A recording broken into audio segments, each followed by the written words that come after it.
What if changing your results was as simple as replacing two words that you use every day?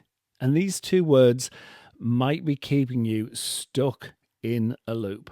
Two words that can feel like facts, but are often just stories that we've been telling ourselves for so long that our brains have started collecting evidence to back them up. Always and never. I always end up alone. I never get picked first. I always mess things up when it matters. This loop doesn't just block progress, it can feed a constant low level frustration that keeps you exhausted cycling through the same stories. Here's what I notice when I work with my clients. A man will sit across from me, whether it's on Zoom or even just in a voice note, and he'll say something like, I always sabotage my relationships, or I never stick to my boundaries. And when I ask him, has there ever been a time where you didn't? He pauses.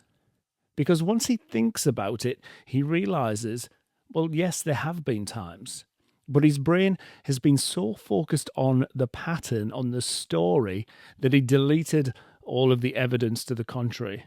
And that's what always and never can do.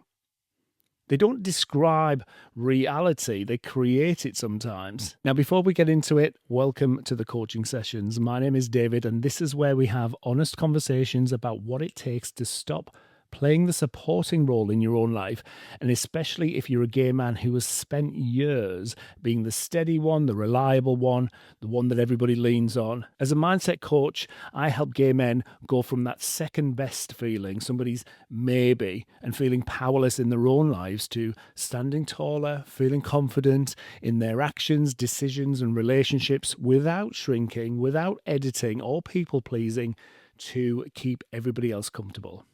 And if that sounds like a journey that you want to be a part of, then stay close. You can tap like and subscribe, and then you'll hear about new sessions as they land. Now, let's get back to always and never and why these words can feel and be so dangerous. Your brain is a pattern matching machine. It's constantly scanning your environment, looking for proof of what you already believe. If you tell yourself, I always attract unavailable men, your brain might ignore the three guys who were emotionally available and didn't work out for other reasons, and it'll zoom in on the one guy that ghosted you and then say to you, see, always. If you tell yourself, I never stand up for myself, your brain might delete the moment last week when you said no to covering somebody's shift. It'll focus on the one time that you said yes when you didn't want to, and then it'll whisper, see, never. And this is your RAS, your reticular activating system, and it's your part of the brain that filters out what you pay attention to. And when you use always and never, you are programming your RAS to only show the evidence that supports that belief. It's like telling your brain, only show me the bad stuff, delete the rest. And your brain listens. Now, here's what could be happening underneath the surface. When you say I always or I never, you're not just describing a pattern. You might be locking yourself into an identity. I always mess things up can become I'm somebody who messes things up. Or I never get chosen can become I'm someone who doesn't get chosen. And once that becomes your identity, your brain will do everything in its power to keep you consistent with that story, because your brain craves coherence. It wants your actions to match your beliefs. So if you believe I always sabotage relationships, and then you meet somebody great, fantastic, your brain might find a way to make you sabotage it. Not because there's something wrong with you, but because that's what you've told yourself, that's who you are. And that's the loop, my friend. But here's what I've learned from my own life and from working with men who have walked this exact same path. Always and never aren't facts, they're just filters. And these filters can be changed. The words that you use to describe yourself don't just reflect your reality, they create it. And when you say I always or I never, you're not being honest, you're being absolute. And absolutes erase nuances, they erase progress, they erase the moments when you did the thing that you say that you never do. Let me give you an example. Let's say you believe that you never follow through. You start a new routine, maybe it's going to the gym or meditating or posting on Instagram consistently for your business. You do it for a week, then life gets busy and you miss a day, then 2 days, then a week.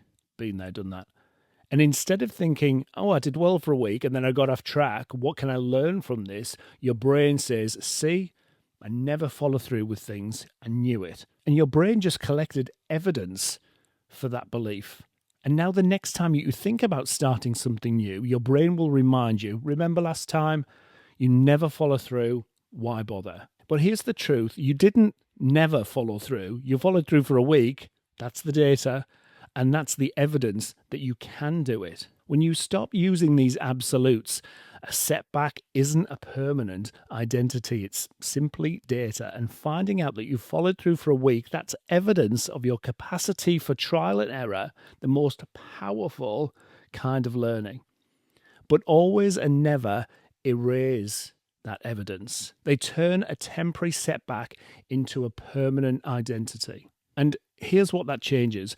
When you start paying attention to the words that you're using, when you catch yourself saying always or never, you can start to dismantle the story. Because once you realize it's a story and not a fact, you can rewrite it, my friend. You can start asking yourself, is this true? Or is this just a story that I've been telling myself? And when you start asking that question, your brain has to start looking for counter evidence. It has to find the times when you did follow through, the times when you did stand up for yourself, the times when you didn't sabotage the relationship. And suddenly, the story starts to crack. Maybe a parent said to you, you always make things difficult. Maybe a teacher said, you never pay attention. Maybe a partner said, oh, you always do this.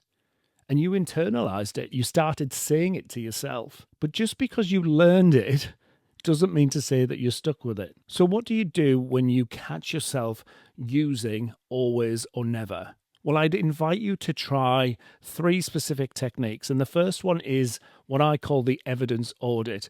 The moment that you hear yourself saying, I always or I never, pause. Just take a moment, take a breath. Ask yourself, is this true? Then find the counter evidence. If you say, I never stand up for myself, find that one time, just one, when you did. Maybe it was small, maybe it was years ago, but find it. Because that one piece of evidence breaks the absolute. And once you break the absolute, you can start building a new pattern. The second technique is to replace the absolute with a gradient. So instead of I always mess things up, try something like, oh, I mess things up once in a while. Instead of I never get chosen, try I haven't been chosen for this yet, but that doesn't mean to say that I won't be.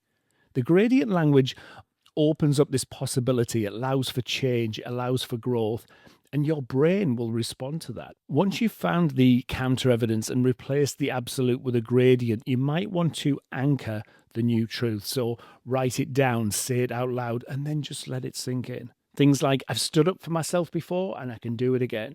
Or I've followed through before and I can do it again. That's the new pattern, and that becomes the new identity. Now, what does life look like on the other side of this? Well, imagine what it might feel like 6 months from now when you catch yourself saying, I always or I never, and you immediately correct it. When you can look at that setback and think, well, that didn't go well this time. What can I learn? Instead of, see, I never succeed. When you can look at your own progress, even if it's messy, even if it's inconsistent, and see it as evidence that you're capable, that's when things will change.